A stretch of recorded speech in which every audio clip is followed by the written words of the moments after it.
नमस्कार दोस्तों, आज मैं एक बहुत प्यारी सी कजरी लेके आई हूँ। पति पत्नी का नोक झोंक है। उसमें पत्नी पति से क्या कहती है।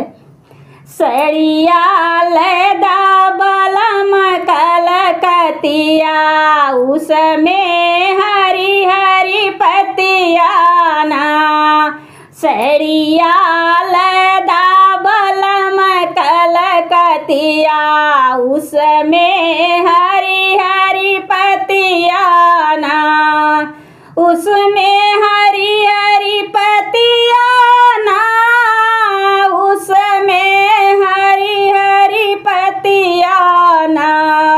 सड़िया लदा बलम कलकतिया, उसमें हरी हरी पतिया ना।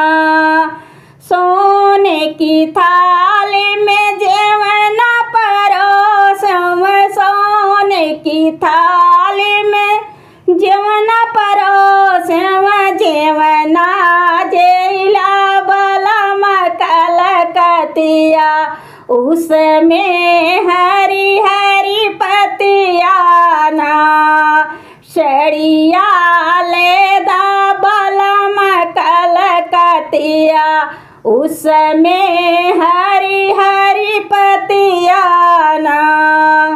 उसमें हरी हरी पतिया ना, उसमें हरी हरी पतिया ना।